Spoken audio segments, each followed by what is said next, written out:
할렐루야. 오늘은 마태복음 86번째 강의입니다.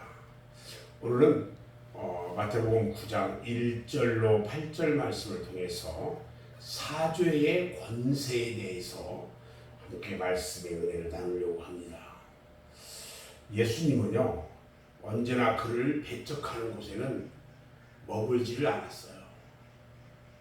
그리고 믿음이 없는 곳에는 어떤 이적도 행하지를 않으셨어요. 예수님은 그곳을 떠나기를 원하는 가다라 지방에 머물지를 원치 않으셨어요. 그리고 배를 타고 건너서 오늘 본 동네에 이르셨다고 말합니다.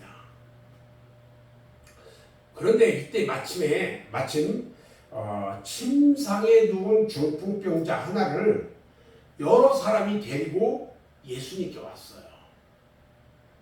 예수님은 그들의 믿음을 보시고 침상에 누운 중풍병자에게 소자야, 안심하라, 네 주사함을 받았느니라, 이렇게 말씀하셔요.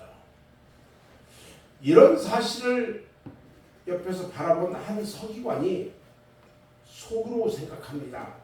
이 사람이 지금 무슨 소리 하고 있는 거야? 참나하네.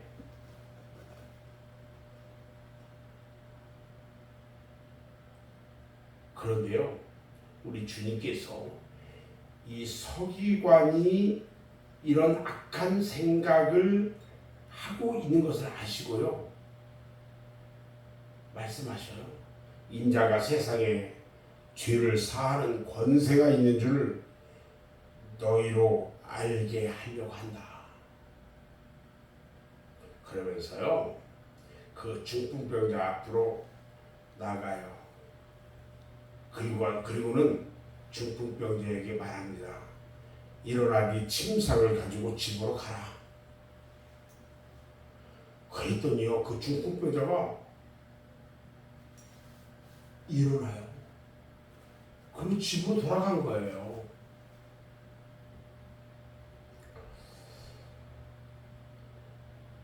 우리 주님은요, 죄를 사하시는 권세를 가지고 있습니다. 서기관이 생각했던 것처럼 사죄의 권세는요, 오직 하나님 한 분께만 있습니다. 아멘.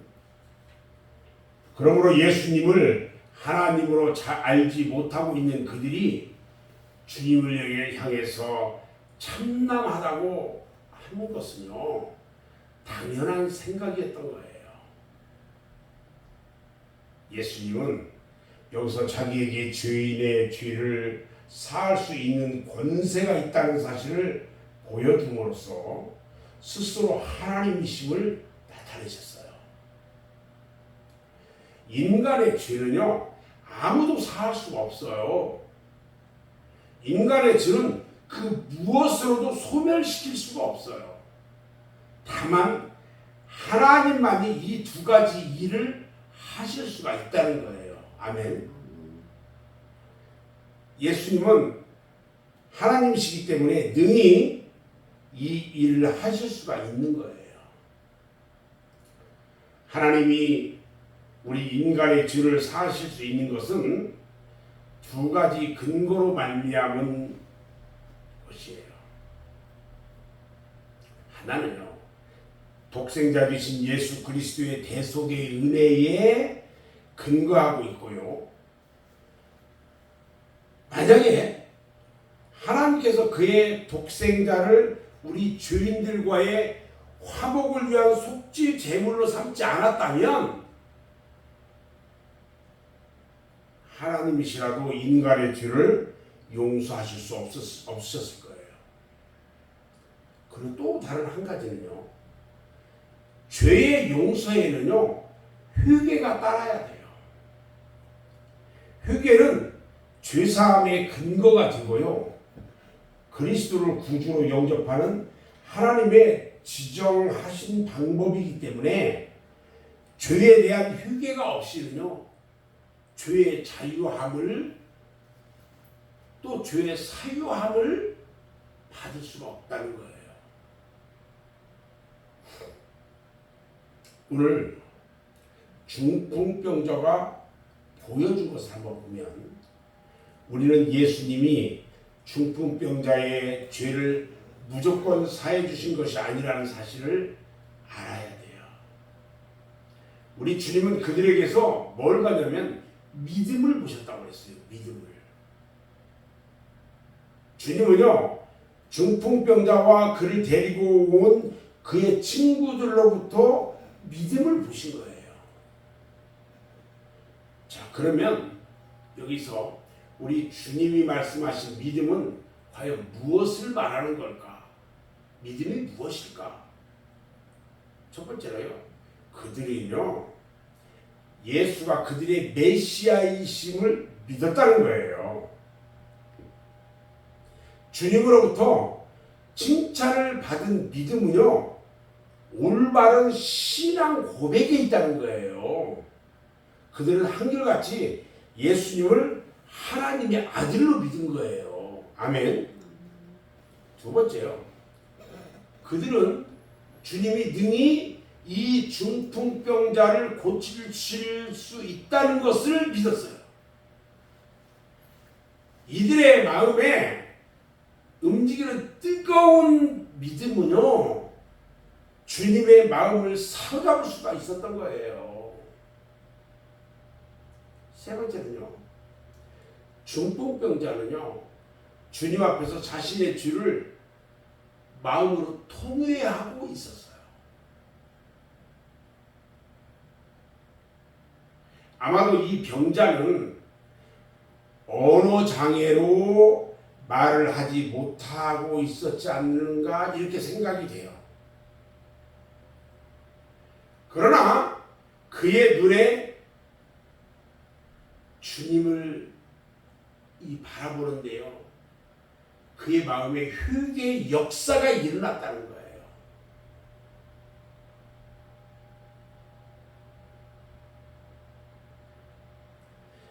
아마 이 중풍병자는 자신이 범한 죄로 인해서 이 같은 질병으로 고통을 받고 있는 것으로 마음 아프게 뉘우치면서 통회하고 있었을 거예요. 주님은 그의 마음을 감찰하시고 그의 중심을 보셨던 거예요.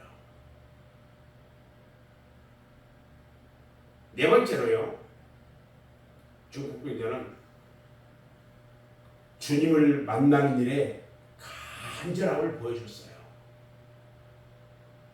생각해보세요. 주님이 계신 그곳에는 많은 사람들이 있어요. 그곳 사람이 너무 많아서 문으로는 주님이 계신 곳으로 들어갈 수가 없어요. 그래서 지붕에 올라가서 기와장을 뜯고 그 아래로 달아 내리기까지 했다고 그랬어요. 간절히 찾는 자가 주님을 만날 수가 있다는 거예요. 아멘. 간절한 기도가 주님께 상달되는 거예요.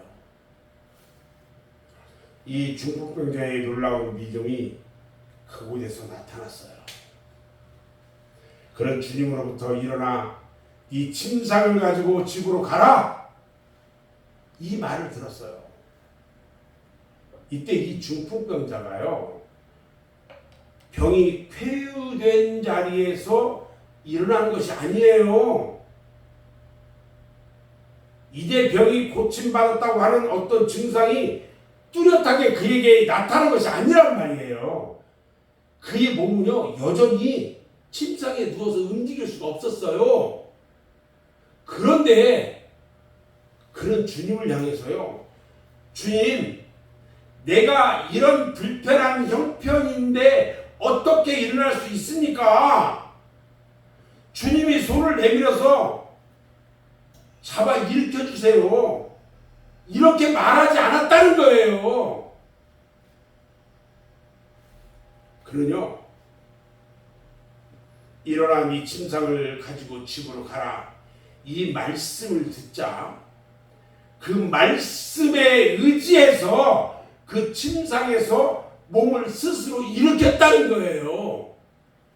말씀에 의지해서 그랬더니 말씀대로 그 자리에서 일어났어요.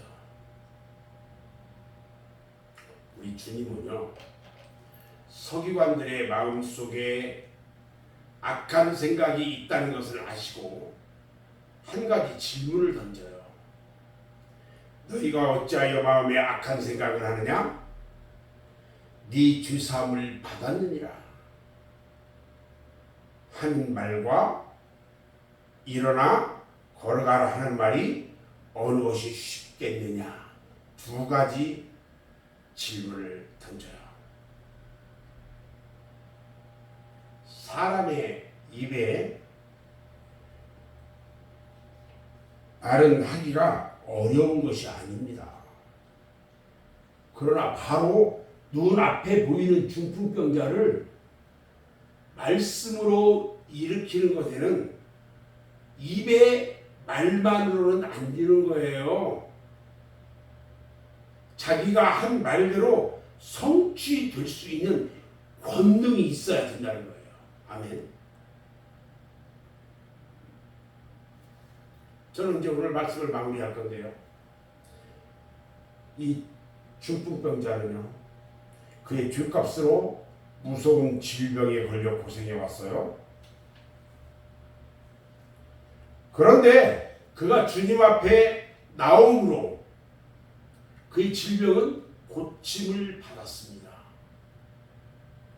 이처럼 주님은요, 어떤 죄인이라도 그의 앞에 나와서 회개하는 자에게는 죄를 용서하실 뿐만 아니라 새로운 생애를 살아가게 한다는 거예요. 아멘.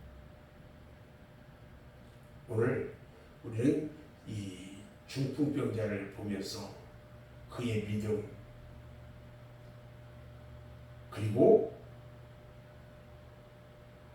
하나님의 말씀에 의지하는 그 온전한 믿음,